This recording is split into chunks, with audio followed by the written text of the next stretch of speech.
John, I'm liking everything that I'm seeing from DDP. Josh, they know. He's a different animal now. You're going to find out that is a hard target to touch. What do you got for us, George? Well, you wanted to dive into UFC 319 a little bit. I would call it a little quick fix of your 319 fixins. What do you guys got for that? Okay, so like I want to just talk more about like, look, the Kamzat and the DDP fight.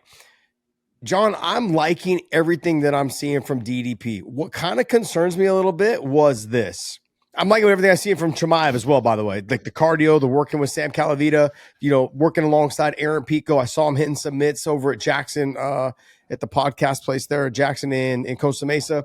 He's living his best life right now and getting some great training in a beautiful area. But with DDP, obviously, I think he's going to keep doing what he's doing.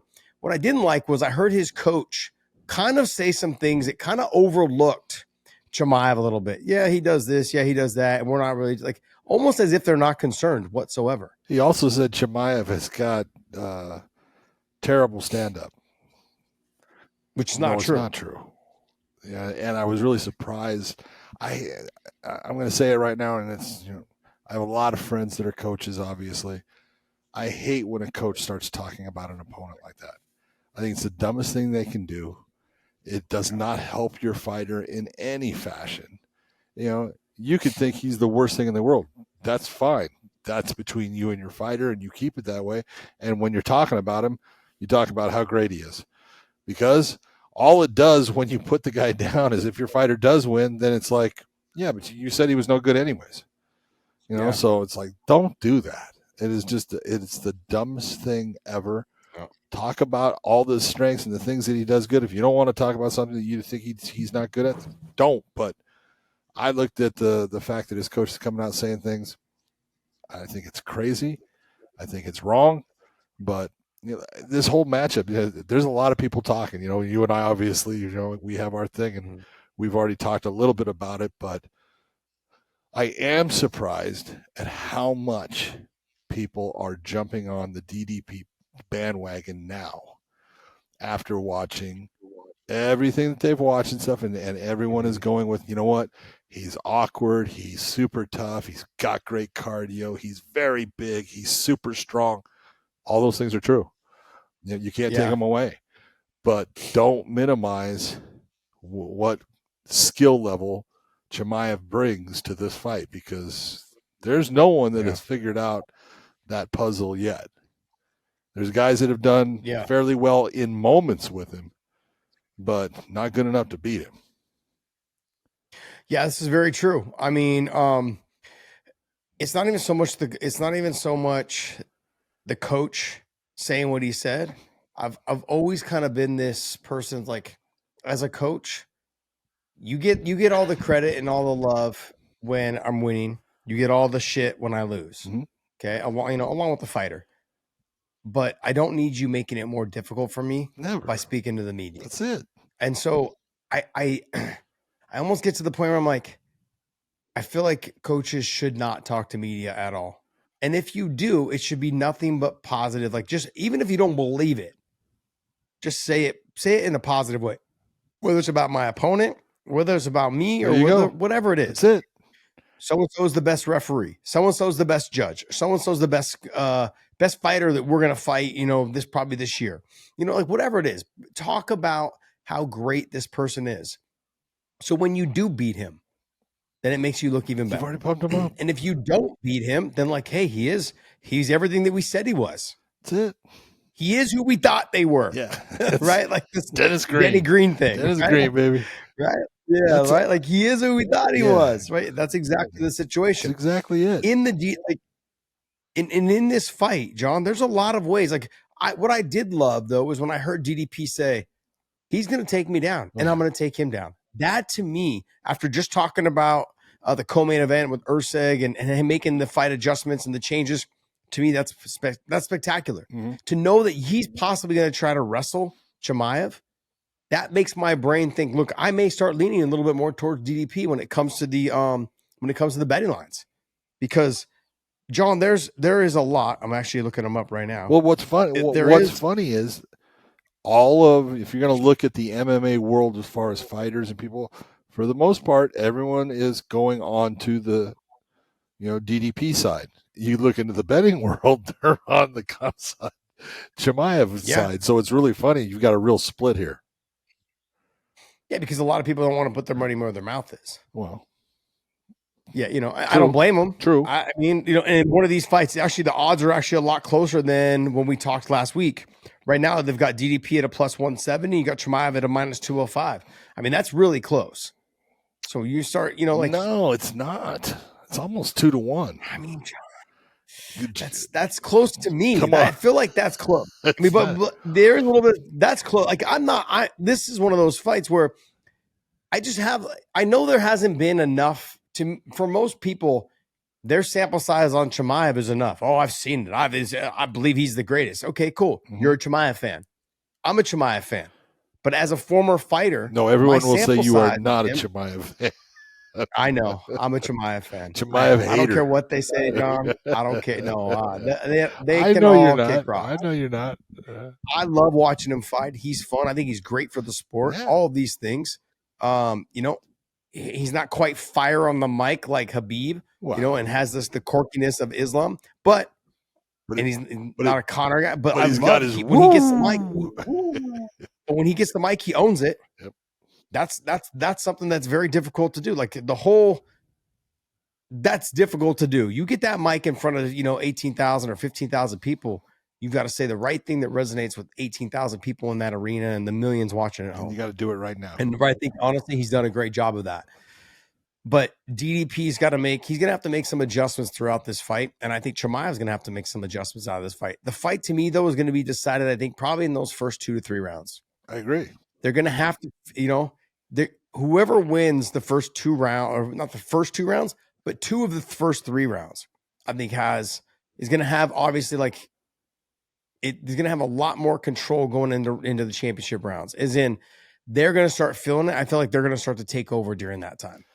That's the real question, because I think if you asked everyone straight out right now, who wins the first round, I would bet that 99% are going to say Chimaev. Yeah. So 1 round down, let's say it goes to Chimaev. So if he wins the second round, now you're saying he's going to want in control, where most people are going to say, nope, this is where DDP starts to come up, all that cardio. Maybe Chimaev starts to get a little tired. Now things start to switch and change, and it's absolutely possible. That's the way that fight could play out. Here's another takeaway, and I didn't know this, is that DDP, when he first came into the UFC and was fighting, he had something really wrong with his nose. He had the nose situation fixed, and he's like, it's night and day.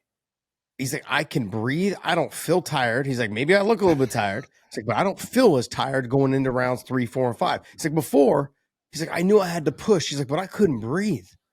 And look how far he got that way. And now I know it's cleared out. I know he's had success, since being champion. But he is shown, like, I think it was the Darren Till fight. Remember how tired he looked in that fight? Absolutely. I was like, how in the hell was this guy even up here fighting these guys? This guy looked exhausted. He looked exhausted after beating the piss out of Till. It wasn't like he was the one taking a lot of damage. He got tired beating on him. Yeah. And he got tired. And then, obviously it led to him. He won. Yes, he won that fight. Yes, he won. Yeah, he ended up beating him at the end. Yeah, or in the middle. What, end of set? Did he go? No, it went 3rd round, I believe. Oh, gotcha. But yeah, look, he's one of those guys that when I take a look at him, I think to myself, he's going to be difficult to finish. His grappling is really good. Chimaev is a fantastic wrestler. Chimaev's going to have to dial it in coming into the fight. Like you said when we talked about this last week, it's that whole governor situation. Yeah. Don't do too much. Understanding you got 5 hard ones against a really tough guy who's very durable, who's good at scrambles, who can wrestle a little bit, not at your level, but can wrestle a little bit. And he's got good grappling. His submission game and his grappling is pretty damn good. And just really, herky-jerky on the feet is going to give me some problems, some issues, punches coming from angles that I'm not used to sparring with people like this. True. It's hard to emulate the herky-jerkies, and that's exactly what he's finding a training partner like that is going to be difficult. and it's already too late because they're fighting next week. But having a guy like that inside the cage is going to be difficult to deal with, especially as the Dude, fight if Keith goes on. Jardine wasn't making movies and stuff, people would be hiring the hell out of him for DDP as their opponent. I could see that. I could honestly see that. John, there's another fight on this card that really interests me. It's his first fight into the UFC. Come on. He's also favored right now at a minus 130 over Lerone Murphy at a plus 110. And he hasn't stepped foot in that cage in the UFC. The best part is here is a guy who has never stepped foot into the UFC's octagon. He's never had a fight for him, never done anything. They're going and doing photo shoots on him and doing all this stuff. And why? Josh, they know he's a different animal now. I'm not going to say. I'm not going to say they know. You don't want to put a jinx on something. You're worried about. You're worried about the mojo. And I admit, if there's one element that has me in that position where I look and I go, here's my one thing. How is he going to handle going into that cage for the first time? It's just a cage, but it's different. And how's he going to handle that? Because look, Lerone Murphy's had a lot of fights in the UFC. He's comfortable in there. Will Aaron be comfortable? I'm being honest. I look at this fight and I think that Lerone Murphy is a fantastic fighter, but I don't think he matches up anywhere with Aaron Pico. And that's saying a lot. Huh? That is saying a lot because, like I said, he's a great fighter.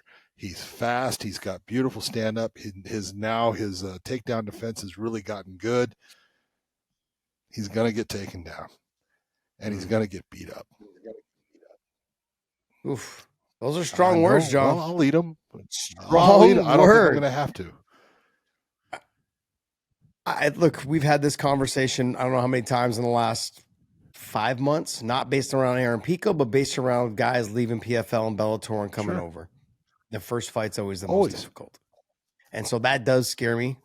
The fact that he changed his opponent, he was training for a wrestler, basically with very little stand-up and, some submission threat.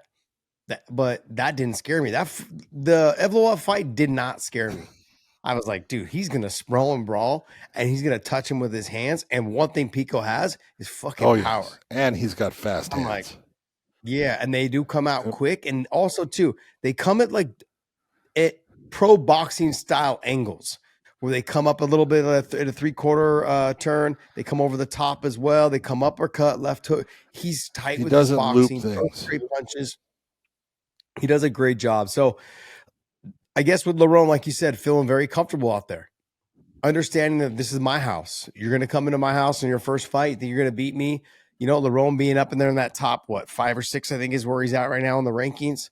This puts Pico right into that mix. I liked more of the Evloev fight. You're not scared at all about this fight. This fight does concern me. Only reason, and I'm riding with Pico because Pico's my boy. I'm riding with Pico, but I'm simply saying it does scare me. This is more of a dangerous fight. Not more of a, if everything goes according to script, the way that I would write it up for Aaron Pico, he dominates this fight. Dominates it. But we know it's a fight. It is a fight. It doesn't go that way. We'll see. I could write it up. See. But he's got the better wrestling. I think he's got the better boxing. The speed, I think, will be a little bit of a factor for him. He's going to have to deal with the speed.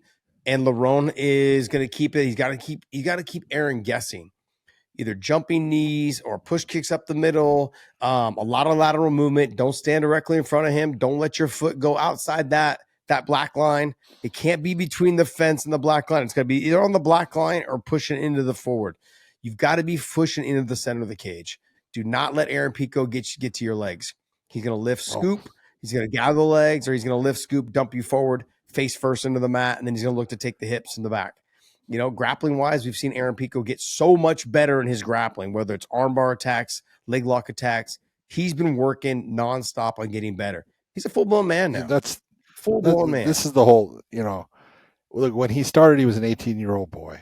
Okay. And you got to give it, he was an 18-year-old boy who had a ton of experience in a lot of things, but he was 18 and he was going into a weight class he didn't belong in. Yeah. And he was fighting someone that had a lot of experience. And you look and you go, who put him there? Well, we know who put him there and why and all this stuff. And now it's a different concept. It's a different entire situation. And the one thing I'm going to say is, long ago, Freddie Roach. I was sitting having a lunch with Freddie Roach. We were at the Contenders. It wasn't the Dana White Contenders. It was actually the boxing Contenders that used to be. And Sergio Mora and exactly Sergio. Yeah, some of the other guy. I can't remember Sergio Mora. The first one was Gomez. Was the Yes, Gomez. But great fight. We were talking about Aaron Pico all the way back then. Because Aaron was coming up to wild card and boxing, and Freddie Roach told me, he goes, John, I hope the kid does not go into MMA. And I said, Freddie, with his wrestling and stuff, he's tailor made to go that way. He goes, I can guarantee that if he sticks with me, he will be a 147-pound welterweight champion of the world. That was his view back then. Mm. Now that he's a man, and I just look at him now, and he looks different. You just look and you go, all the baby stuff is gone. The cheeks gone, all that stuff. He's a full-grown man who knows what he wants to do. And when Aaron Pico focuses and puts those goals out in front of him, he usually goes and he just pops those off and attains them. Now that he's been with Jackson Wink for as long as he's been, I know Greg Jackson absolutely loves the kid. Thinks he's, the next big thing. And I think he's right. I think that come next week, people are going to start to see, oh, yeah, the 145-pound division in the UFC, they have some new people there. Yeah, I hope so. That's what I hope. I mean, look, you take a look at him when he had lost his fights and was starting to make his run back, you take a look at his body. He wasn't able to fill out the way that he could have. It was very much like the Chase Hooper. Yeah, exactly. Look at his legs now comparatively. I mean, it tells you everything. I'm going to give you one guess. I know you're going to get it. Who does his body look like to you? Out of past fighters. Oh, my God. Well, now? One body. One. Right now, his Justin body. Wilcox. What does his body look like now? Oh, no. Yeah. Frank Shamrock. Yeah, very much too. True. They're built both. I know this is going to come. Like they both kind of have like a little bit of the bow-legged walk, big broad backs, big broad thighs. Backs, big chest, shoulders, big both like shoulders, and just I'm like, damn, you're ripped, bro. Like I saw his video. That's why I said Justin Wilcox was ripped. Yeah, exactly. But yeah, I look at more like Frank only because even though it looks like it's like a little bit of baby fat around the waist, there's no fat there. But it still looks a little, but then the chest, the shoulders, he's got the triceps. He's a stud, man. When I saw him doing the workout with Sam Calavita, we're doing the push hops up the hill and then doing the bear crawl backwards up the hill. And then obviously doing all the bike work and stuff they do and the sled pulls up the driveways or up the road in front of the driveway. I'm like, this is crazy, man. This is craziness. And right there next to him was Chimaev. Yep. So just watching, you have two guys fighting on the same card. One's the main event. You're the co-main event. This is your first fight in the UFC. There's a lot at stake, and I know that he can handle the pressure, competing to try to make it to the Olympic team, and then, coming in at 18 years old, 19 years old and into the Bellator, having your fights at a weight class you should never have been in just because a lot of guys at 145 wouldn't have fought him. And even the guys at 155 didn't want to fight him. So there was a lot of that, like indecisiveness of who he's going to fight. Now he knows. And so this is a huge deal for him. We love Aaron Pico, everything about him. In terms of the marketing for the UFC, he's a home run. All he's got to do is win. Because what people just see him as a fighter, and that's fine. Maybe you see him as a former wrestler and whatever, like a Golden Gloves boxer. You call him whatever you want. But what he is a great human being. Exactly. Look at Josh. Here's the difference. Aaron's got to do his job. That's a win. Mm-hmm. But the UFC is going to make him a superstar because people are going to fall in love with him. You know what he's like. I know what he's like. He is absolutely a fucking fantastic individual. And when people see him fight the way that he can fight, and then they see him, he's going to be dressed up in his suit because he wears suits. He doesn't, he acts like it's a business now, which it is. Have we not even had those talks with him? Right? Yeah. And so he's the full package. So he's got to do his job. He's got to go out there and win. And that's not easy, but he definitely has the skill sets to do it. And then the UFC with their marketing, stand by. You're talking Conor McGregor style. They're going to make him a superstar. Yeah, I agree. I would agree. I think there's all he's got to do is do his part. And he's not going to be a Conor McGregor on the mic, but he's going to have that lovable appeal to him that I think that the casual fan will love. And so that's what you're trying to attract right now. Is the hardcore fans like, oh, he's soft, he's this. They may say that, and they may say like, oh, he's fun to watch fight, and just jump on the bandwagon. But what you need to do is he's going to be able to attract a lot of the casual fans. They're like, that guy is not who I would think would be fighting inside that cage. Yep. I would never guess that guy who is soft-spoken, good-looking, takes care of himself. Like, obviously he has a son. Like you see his videos online. You're like, he's out there with his kid riding horses, doing motocross track stuff, like on their little electric bikes. Like you're already like, I'm already over here rooting for him.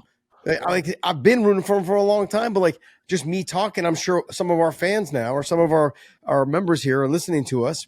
They're like, all right, I have to check this kid out. Good. He's a fantastic human being. So I'm looking forward to that. John, there's one other fight that I think you and I were talking about. Got a battle of the older guys, kind of. You got Michael Venom Page versus Jared Cannonier. The speed versus the power kind of situation. Both guys are getting up in age, 40 years old for Cannonier. I want to say 38 for Page. But Page is so much faster than Jared. And that is going to be a problem. And I know that DC was talking tonight that he talked to Jared, and Jared said he's going to knock him out and stuff. You got to touch it to knock it out. And when you're going to find out that is a hard target to touch. There was this guy who was undefeated, named by the nickname of the Pirate, Shara Magomedov, and he is a fast fighter, and he couldn't touch it either. And so the one thing, every fighter that I've ever known, that's faced Michael Venom Page, Ian Gary Machado will be another one that said it just with his actions. Everyone thinks that they can go in the stand-up and handle what this guy is doing, just like they all thought that they could handle what Stephen Thompson was doing at the time. Stephen Thompson is a phenomenal fighter, but he's not as fast as Michael Venom Page.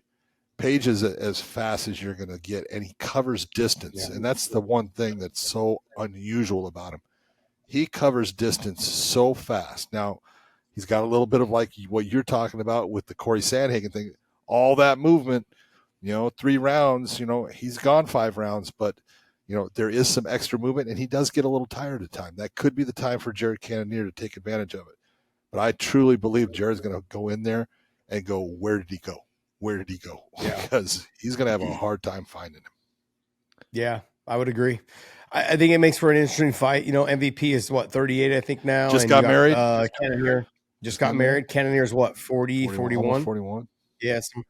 So, I mean, that makes for fun. The Jeff Neal and Carlos Prates fight is another fight on the card. Fight. That's just going to be a fun fight. That's just 2 bangers. I think someone's going to get knocked out. You would think. I don't see that fight going the distance. They've got also, with the Carlos Prates. Let me see where we're at on this. Well, Prates is coming off of his first loss in the UFC. Yeah, his first loss. They don't. But look at his last round against Machado. He was doing great. So, you can never count him out of the fight. He is a gamer. He will come after you, and he's going to give you everything that he has. He's never going to stop. So you got to put his lights out. Now, Jeff Neal, he has the power. He could possibly put his lights out. He could, Jeff Neal seems to make these fights that you think that he's not, like when he fought. He makes hard fights easy and easy fights hard. Yeah. That's Jeff Neal. So I'm looking at Jeff Neal. He's a plus 198 and Carlos Prates is a minus 240. Yeah. John, I mean, like, if Jeff Neal touches you, you could go to sleep or you can get in a lot of trouble. Yeah, he's got power. He's just going to have to avoid being kicked too much in that lead leg and the flying head kicks or spinning kicks, whatever it is. Like, he's going to have to avoid all the flashy stuff. But if he can do that and fight Carlos Prates in a phone booth, he may have a chance of winning this fight because he was able to make it a dirty, grimy fight against Shavkat. And that's all he's got to do, I think, against Prates. I think I had his fight against Shavkat as fight of the year. It was that good. It was a good fight. freaking unbelievable. Shavkat got him in the end, but I mean, it was a phenomenal matchup where it was back and forth. They both hurt each other. You know, great fight. So I expect the same thing in this Pradas fight. Yeah, we're coming up. Look, what is this? This is UFC 319. Yep, UFC 319 coming up, pay-per-view week. This week, we have more to talk about these fights. We'll break down the whole card on Tuesday Night Live, 9:30 Eastern time. Join us on our YouTube channel. We'll be available across all platforms as well. John, will you be back by Tuesday? I will be back by Tuesday. I will be back with so my then normal guess what? setup. John will be from his studio.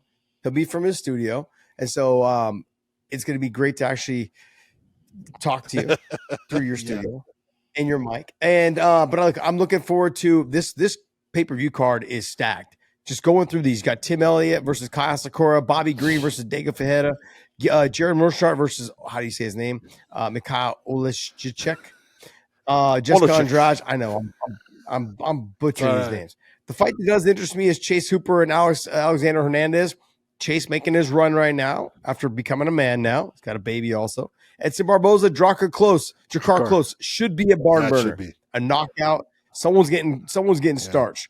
Brian Battle fighting Ruzbaev. That should be a fun fight as well. Brian Battle just seems to keep winning. He's a dog. You know, you're always talking about those guys. Look at Brian Battle is a pain in the ass for everybody that steps in the cage with him. That dude can fight. He's tough. This whole thing, about, I've heard people, oh, you look soft in the middle. It's like, dude, I don't give a fuck if Cain Velasquez looks soft Roy in the Nelson middle. was as soft in the middle. He's a tough son of a bitch that can knock your fucking dick in the dirt. Okay? I'm sorry. Very interesting, John. Very interesting take. It's an old football term. Yeah. But look, I think there's going to be some great fights, and I'm looking forward to seeing this card, man. This is going to be a great card, UFC 319 this week. Join us on Tuesday Night Live, 9:30 Eastern time on our YouTube channel across all platforms, Twitter, TikTok, Twitch, Kick, Instagram. I mean, it's CrossFit. We're on OnlyFans as well, so join us over there. If you can't access any other way, I'm sure you can access us on OnlyFans.